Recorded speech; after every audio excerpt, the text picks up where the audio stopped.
Hi everyone, this is Sal of Sal M Drum Covers. That's my YouTube channel, and I wanted to go on today and share something with everyone. I've been getting a lot of positive comments the past couple of months about this technique I use where I play the cowbell and I groove on the hi-hat and just play a groove with the hi-hat and the cowbell at the same time. This has come to serve me well over the years. I use this in my bag of tricks.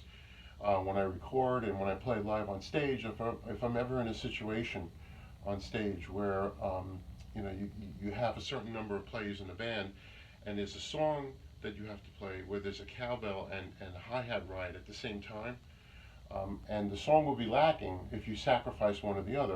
A song I can think of right off the top of my head would be "Play That Funky Music," or something that I've recorded on my YouTube channel is the Elvis Presley song "Burning Love." Where the cowbell is part of the second and third verse. So I'm on the hi-hat playing a groove and there's a cowbell in the background.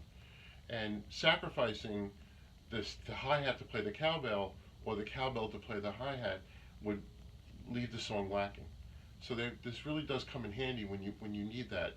And recently I recorded a song on my channel called Jane by Jefferson Starship, where I actually start out playing the cowbell and the hi-hat at the same time, because in that song, it's obviously the drummer, Ainsley Dunbar, is playing the groove, and somebody is playing the cowbell at the same time, or maybe they double tracked it, but whatever the case may be, obviously they weren't done at the same time, and if you leave one out, it's lacking.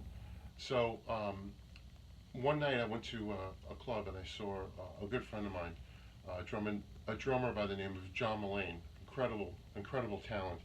And I go to see whatever band he's playing with because I just like to watch him play the drums. He's that good. And I saw him play that funky music, and I saw him use this technique, and my mind was officially blown. And I had to just learn how to do it and do it myself. It was that good because it solves so many problems. And it really is actually quite simple.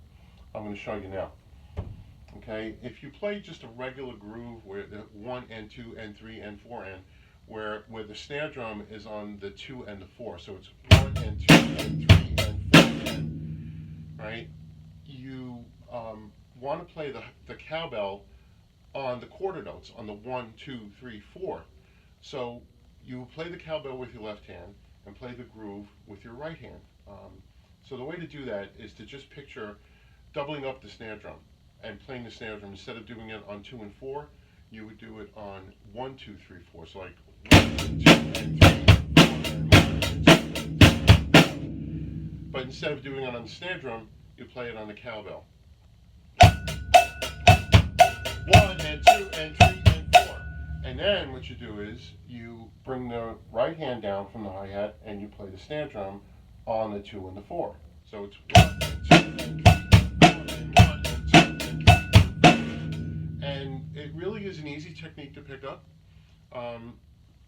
When I saw John do it, he had a cowbell on this side of the hi-hat, which is pretty smart. But because I'm a clubbing drummer, I play a lot, and setting up speed and bars, speed and setup of bars is probably the most important thing. I chose to put the cowbell on the hi-hat. This way it saves me the setup time for a stand. So I just put it right onto the hi-hat here because it's great. I can do this. It's a very natural motion for me. It also gives me enough room to double up on the hi-hat if I want to. All right. So if you get the technique down, you could use it like if I play the groove to "Burning Love." It's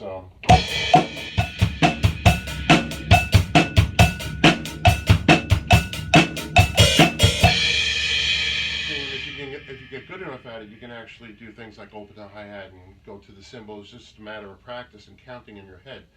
That beat from Jane, let's see, how's it go again?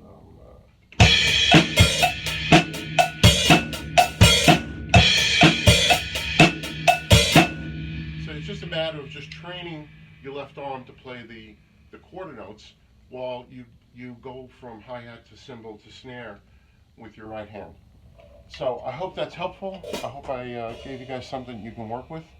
It's worked for me. It's really worked out well, and it's something I use a lot, especially when I'm live on stage. So happy holidays, everyone, and happy drumming. Thank you.